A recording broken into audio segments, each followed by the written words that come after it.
नमस्कार, मी प्रभाकर लोंढे, खडतार प्रवास वर्तमानपत्राचा तथा खडतार प्रवास यूट्यूब चॅनलचा मुख्य संपादक। आज आपण धाराशिव शहरामध्ये जिल्हाधिकारी कार्यालयाच्या समोर आलेलो आहोत।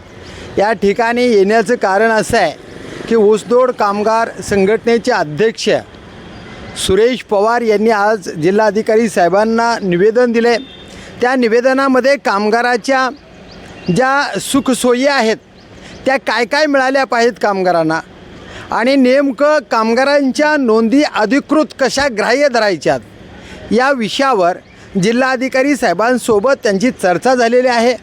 नेमकं कामगाराच्या हितासाठी महाराष्ट्र सरकारकडून त्यांनी एक परिपत्रकसुद्धा मिळवलेलं आहे। या सगळ्या गोष्टीवर आपण विचार विनिमय करणार आहेत। आपल्यासोबत आहेत ऊसतोड कामगार संघटनेचे संस्थापक अध्यक्ष सुरेशजी पवार साहेब आहेत। मी त्यांना विचारणार आहे नेमकं कशा पद्धतीनं कामगाराच्या सुखसोयी त्यांना मिळाल्या पाहिजेत आणि तुम्ही काय उपाययोजना केली, महाराष्ट्र सरकारसोबत काय चर्चा झाली आणि आज जिल्हाधिकारी साहेबांकडे कशा पद्धतीचं निवेदन आपण दिले हे विचारणार आहेत। पवारजी नमस्कार, खडतार प्रवास व चॅनलमध्ये आपलं स्वागत आहे। धन्यवाद। तुम्ही वारंवार समाजाच्या हितासाठी, कष्टकऱ्यांच्या हितासाठी अण्णाभाऊ साठे एका ठिकाणी म्हणले, ही पृथ्वी शेषाच्या मस्तकावर तरलेली नसून ही पृथ्वी कामगारांच्या तळहातावर तरलेली आहे आणि त्या कामगारासाठी तुम्ही प्रयत्न करतात। आज जे जिल्हाधिकारी साहेबांना तुम्ही निवेदन दिले, काय हेतू आहे तुमचा? आज जिल्हाधिकारी महोदयांना आमचं निवेदन देण्याचं एकच कारण आहे, महाराष्ट्र राज्यामध्ये ऊसतोड कामगारांची सध्या नोंदणी चालू आहे आणि ह्या नोंदणी प्रक्रियेमध्ये ह्या नोंदणीचा लाभ ऊसतोड कामगार व्यतिरिक्त कोणी ह्याचा लाभ घेता कामा नये यासाठी सामाजिक न्याय मंत्रालयाच्या माध्यमातून लोकनेते गोपीनाथ मुंडे ऊसतोड कामगार महामंडळांची निर्मिती झालेली आहे। या महामंडळाच्या अंतर्गत खाजगी कंपनी मेस्मार्ट सर्व्हिसेस प्रायव्हेट लिमिटेड ह्या कंपनीकडे ऊसतोड कामगारांच्या नोंदणीचं काम दिलेलं आहे आणि या कंपनीच्या माध्यमातून वेगवेगळ्या जिल्ह्यामध्ये प्रतिनिधी नेमून त्यांच्या स्तरावर घरोघर जाऊन ऊसतोड सर्वे करायचं आणि त्यांना नोंदणी करून ओळखपत्र देण्याचं काम चालू होतं। मध्यंतरीचं ऊसतोडीचं नोंदणीचं काम बंद पडलेलं होतं। याचा कारण या महामंडळाचे व्यवस्थापकीय संचालक तथा समाज कल्याणचे आयुक्त माननीय दीपा मुधोळ मुंडे मॅडम यांनी परवाच 27 तारखेला एक महाराष्ट्रातील प्रत्येक जिल्हाधिकारी साहेबांना एक पत्र काढलेलं आहे आणि त्या पत्राच्या अनुषंगानं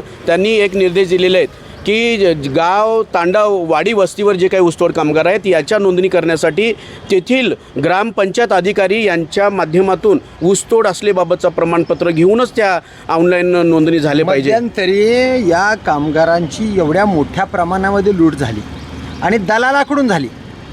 या पेट्या देणे, भांडे देणे या सगळ्या गोष्टीमध्ये किंवा नोंदणी करून घेण्यासाठी सुद्धा 1,500 रुपये घेतले।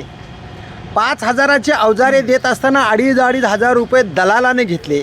या दलालाचा बंदोबस्त करण्यासाठी तुम्ही काय उपाययोजना केली? एक तर तुम्हाला सांगायचं, ही जी प्रक्रिया आहे तुम्ही जे सांगताय, इमारत बांधकाम कामगार कल्याणकारी जे काही बोगस धान्य काय साहित्य वाटप असतील किंवा नोंदणी असतील या संदर्भात गल्लीपासून ते दिल्लीपर्यंत सर्वच महोदयांना याची जाणीव आहे किंवा माहिती आहे। त्या संदर्भात तुम्हाला एक आठवण करून देऊ इच्छितो की या जिल्ह्यामध्ये सचिनजी ओंबाशे साहेब गेले 2023मध्ये या ठिकाणी होते आणि त्यांच्या स्तरावरती जो काय मध्याह्न भोजन जो वाटप केलं जात होतं बांधकाम इमारत कामगार कल्याणमध्ये, त्या मध्याह्न भोजनामध्ये 450 कोटीचा फ्रॉड असल्यासंदर्भात शासकीय समितीनं घोटाळा काढलेला होता आणि त्या घोटाळ्याच्या माध्यमातून घोटाळेबाजावरती कसल्याच प्रकारची कारवाई झालेली नाही।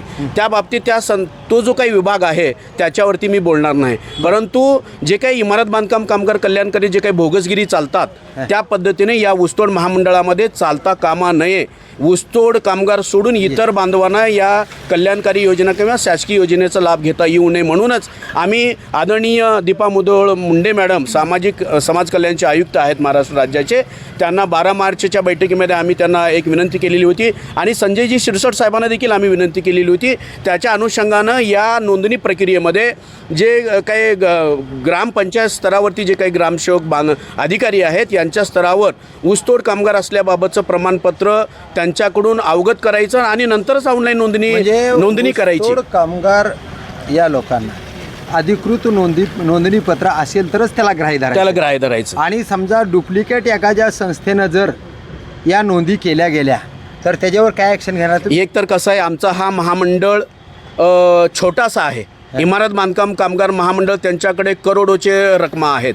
आमचा महामंडळ शेष फंडातून जो काही रक्कम महामंडळाकडे दिली जाते त्याच्यावरती आमचं महामंडळ चालतो. आमचा महामंडळ छोटंसं आहे. या महामंडळामध्ये ही भोंदूगिरी आणि चुकीच्या पद्धतीच्या नोंदण्या कदापि खपून घेतलं जाणार नाही. परवाच्या मुखेड तालुका नांदेड जिल्ह्यामध्ये चुकीच्या नोंदण्या झालेल्या होते. चुकीच्या नोंदण्या जे काही कोणी प्रतिनिधी गेलं आणि ऊसतोड कामगाराकडून मनमानी 300 ते 500 रुपयापर्यंतची त्यांनी नोंदणी करण्याचं शुल्क आकारलेलं आहे. त्या संबंधित कंपनीच्या आम्ही निदर्शनास आणून दिलं आणि त्या नोंदणी करणाऱ्या प्रतिनिधी बांधवांची आम्ही ID देखील कॅन्सल करायला लावलेला आहे. ह्याच पद्धतीनं यवतमाळ जिल्ह्यामध्ये देखील काही फसवेगिरीचा प्रकार चालू होता. त्यांच्यावरती देखील आम्ही अंकुश आणलेला आहे आणि भविष्यामध्ये जे काही भोंदूगिरी करून या ऊसतोड बांधवांना फसवण्याचं काम जे काही करेल ते कोठडीमध्ये जाईल हे निश्चित मी सांगू शकतो. मध्यंतरी एक 30 तारखेच्या दरम्यान बहुतेक एक बैठक घेतली होती, म्हणजे महाराष्ट्र सरकारसोबत तुमची बैठक झाली. नाही, आंदोलन झालं. काय त्या आंदोलनामध्ये काय ठरलं गेलं? आम्ही एक तर या महाराष्ट्र राज्यामध्ये जे काय पाठीमागे माननीय मंत्री संजयजी शिरसाट साहेब यांच्यासोबत आमची बैठक झाली होती. त्या बैठकीमध्ये माननीय मंत्री महोदयांनी आम्ही ज्या संघटनेच्या माध्यमातून ज्या त्यांच्याकडे कल्याणकारी योजना द्यावेच लागतील हे काही मुद्दे आणि आम्ही तोंडी प्रेझेंटेशन देखील माझं झालेलं होतं. त्याच्या अनुषंगानं आदरणीय संजयजी शिरसाट साहेब आणि सामाजिक न्याय विभागाचे प्रधान सचिव हर्षदीपजी कांबळे साहेब यांनी मोठ्या आस्थेनं आमच्या मागणीला मंजुरी दिलेली होती. मंजुरीनुसार इतिवृत्ती झाला आणि 27 एप्रिल 2026 रोजी त्याचं शासन निर्णय झालं आणि त्या शासन निर्णयाप्रमाणे महाराष्ट्र राज्यातील जे काही ऊसतोड कामगार असतील प्रथमतः त्यांना 1 लाख ऊसतोड कामगारांना 100 कोटीचं अनुदान वाटप पहिल्यांदा करणार आहे. त्यामध्ये पायातील घनबूट आहे, टेंट आहे, हातमोजे आहेत, त्यांना महिला कामगारांना सॅनिटरीज आहेत, त्यांना अंथरूण पांघरूण आहे, सोलापुरी चादर आहे, बॅटरीवरचा कोयता आहे, अशा योजना पारित करण्याची प्रशासकीय मान्यता घेतलेली आहे. ही निविदा देखील त्याची पारित झालेली आहे आणि आनंदाची बाब काही दिवसामध्ये या ऊसतोड बांधवांना 9,500 प्रति कामगारांना योजना वितरित होणार आहेत. ही एक आनंदाची बाब आहे आणि ज्या काही आम्ही आंदोलन 30 तारखेला केलं, या आंदोलन करण्याचं एकच कारण होतं, महाराष्ट्र राज्यामध्ये जे काही ऊसतोड कामगार वेगवेगळ्या घटनेमध्ये मयत असतात आणि कोणत्याही घटनेमध्ये ऑक्टोबर ते ऑक्टोबर 12 महिन्याच्या कालावधीमध्ये जो काही ऊसतोड कामगार वेगवेगळ्या घटनेमध्ये दगावलेला असेल यांना प्रति 10 लाखाची आर्थिक मदत सानुग्रह अनुदान देण्यासंदर्भात आम्ही बैठकीमध्ये मंजुरी घेतली होती. आदरणीय मंत्री महोदयांनी या मागणीला मंजुरी देऊन इतिवृत्त देखील पारित झालेली आहे. अंमलबजावणी चालू झालेली आहे. परंतु जे काही योजनेसाठी त्यांनी शासन निर्णय पारित केलेलं होतं यामधून ह्या 10 लाखाच्या आर्थिक मदतीचा जो काही शासन निर्णय प्रलंबित ठेवलेला आहे यासाठी आम्ही 30 एप्रिल रोजी महामंडळाच्या कार्यालय पुणे येथे आंदोलन केलं आणि 1 मे कामगार दिनानिमित्त त्याचं औचित्य साधून आम्ही आंदोलन केलेलं होतं आणि त्याच्यानंतर 5 मे 2026 रोजी गेल्याच महिन्यामध्ये मी आदरणीय मंत्री महोदय आणि प्रधान सचिव साहेब यांना भेटलेलो आहे आणि सरसकट 10 लाखाचं अनुदान देण्यासंदर्भात आणि परत जे काही वसतिगृह मंजुरी दिलेली आहे ते वसतिगृह विशेषतः मुंबई आणि पुणे, लातूर, छत्रपती संभाजीनगर या ठिकाणचे वसतिगृह येणारे या जून महिन्याच्या शैक्षणिक चालू वर्षामध्ये चालू करण्यासंदर्भात देखील मी विनंती केलेली आहे. आणि परत या आजच्या बातमीच्या माध्यमातून मी आदरणीय हर्षदीपजी कांबळे साहेबांना एक विनंती करू इच्छितो. आपण 12 फेब्रुवारी 2026 रोजी 1200 कोटी रुपये वितरिताचा भांडेकुंडी संच आणि शिधा संच वाटपा संदर्भात शासन निर्णय काढलेला होता आणि तो शासन निर्णय आणि त्या संदर्भाची मागणी कुणाचीच नव्हती, आमचीही नव्हती आणि कोणत्याही संघटनेची नाही आणि 1200 कोटी रुपये ही वायपट या भांडीकुंडीमध्ये वाया जाणार आहेत यासाठी मी त्यांना विशेष विनंती केलेली आहे. आणि महोदयांना मी वारंवार विनंती करू इच्छितो, जे काय आमच्या 10 लाखाच्या सरसकट योजनेसंदर्भात आम्ही मागणी केली त्या पद्धतीनं 8 ऑगस्ट 2025 रोजी आदरणीय तत्कालीन उपमुख्यमंत्री स्वर्गीय अजितदादा पवारसाहेब यांनी देखील या बीड जिल्ह्यामध्ये जे काय ऊसतोड कामगारांचे आरोग्य शिबिरं घेण्यात आलेले होते त्या ठिकाणचे सहाय्यक आयुक्त कार्यालयाच्या माध्यमातून त्या शिबिराच्या मंचावर देखील माननीय अजितदादा पवारसाहेब यांनी घोषणा केलेली होती. आणि या महामंडळाला खरं तर पुणे अजितदादा पवारसाहेबांचे त्यांच्या मदतीनं त्यांच्या आशीर्वादानंच हा महामंडळ उभं झालेलं आहे. आणि याच्या माध्यमातूनच हर्षदीपजी कांबळे साहेबांना मला विनंती करायची आहे, ज्या योजनेसाठी कोणाची मागणी नव्हती ते 1200 कोटी रुपये खर्च करण्यासाठी तुम्ही प्रशासकीय मान्यता घेता शासन निर्णय काढलेला आहात. त्याच पद्धतीनं लवकरात लवकर जे काही वारंवार प्रस्ताव हे 10 लाखाच्या सरसकट अनुदानासाठी वारंवार संबंधित अधिकारी आपल्या टेबलवरती प्रस्ताव सादर करत आहेत त्याच्यावरती वारंवार तुम्ही त्याच्यावरती चर्चा करा वारंवार हे शेरे देता आणि परत पाठवता.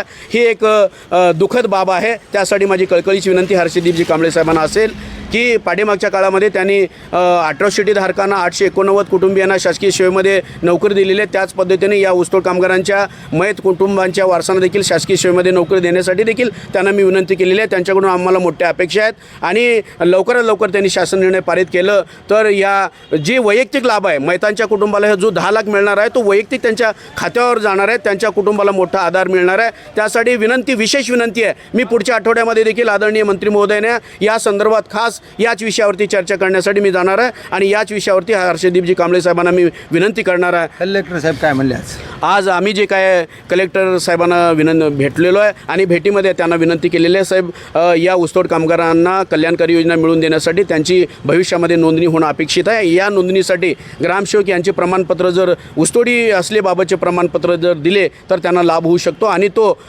मूळ ऊसतोड कामगार सिद्ध होऊ शकतो. याचं कारण एकच आहे, चुकीची योजना किंवा नोंदणी या शासनाकडे होणार नाही. याचं मोठं लाभ होणार आहे. लवकरात लवकर जे आपल्या जिल्ह्यामध्ये जे काय 8 तालुके आहेत, 8 गट विकास अधिकारी आहेत, त्यांना तात्काळ त्यांच्या अंतर्गत जे काही ग्रामसेवक आहेत त्यांना त्यांच्या स्तरावर प्रमाणपत्र देण्यासाठीचं आदेश पारित करावं यासाठी आम्ही त्यांच्याकडे विनंती केलेली आहे. आणि या माध्यमातून या महाराष्ट्रातील माझ्या संबंध ऊसतोड कामगार बंजारा बांधव असो किंवा इतर प्रवर्गातले जे काही ऊसतोड कामगार आहेत, नोंदणी करण्यासाठी लवकर पुढे येत नाहीत, धजावत नाहीत. नोंदणी केल्याशिवाय तुम्हाला बांधवानो एक कळकळीची माझी विनंती आहे, तुम्ही लवकरात लवकर नोंदणी करून घ्या. नोंदणी केल्याशिवाय तुम्हाला शासनाच्या कुठल्या योजना मिळणार नाहीत. पुढच्या काळामध्ये पायामध्ये घनबूट हे नोंदणी केल्यानंतरच मिळेल आणि ज्या ज्या ठिकाणी वसतिगृह स्थापन झालेले आहेत, नोंदणी झाल्याशिवाय तुमच्या पल्ल्यानं तिथं शिक्षण घेता येणार नाही. यासाठी देखील तुम्ही त्वरित लवकर नोंदणी करा.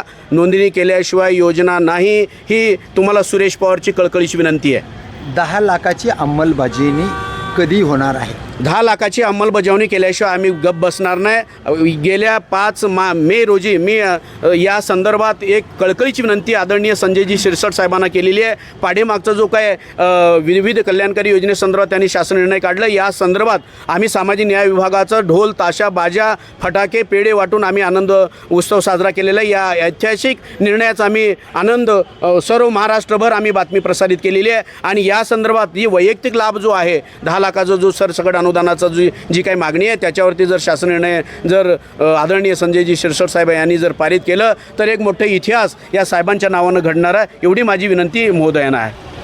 तर हे आहेत सुरेश पवार. तळमळ आहे आमच्या कामगार लोकांना, बंजारा समाजासह इतर लोकांनासुद्धा महाराष्ट्र सरकारनं न्याय द्यावा, तात्काळ 10 लाखाची अंमलबजावणी करावी. आपण आदेश पारित केला आहे पण अजून अंमलबजावणी नाही. ते अंमलबजावणी तात्काळ करून घ्यावी आणि जे कामगार लोक आहेत त्या कामगार लोकांनी या ऊसतोड कामगारांच्या नोंदी करून घ्याव्या. जोपर्यंत नोंदी होणार नाहीत तोपर्यंत महाराष्ट्र सरकारकडून मिळणाऱ्या योजनेचा लाभ आपल्या कामगाराला मिळणार नाही, अशीही त्यांनी विनंती केली. तर बघूया महाराष्ट्र सरकार या कामगारांच्या सोयी सवलती आणि यांच्या विकासासाठी तात्काळ कारवाई करतं का, तेच पाहूया येणाऱ्या काळात. मी प्रभाकर लोंढे, खडतर प्रवास वर्तमानपत्राचा तथा खडतर प्रवास यूट्यूब चॅनलचा मुख्य संपादक. या चॅनलला सबस्क्राईब करा, शेअर करा, लाईक करा, बेल आयकॉनचे बटन दाबा. आपले विचार ऊसतोड कामगारांच्या हितासाठी कमेंट बॉक्समध्ये नोंद करा आणि कामगाराला न्याय द्या. धन्यवाद. धाराशिवकर. जय हिंद, जय महाराष्ट्र.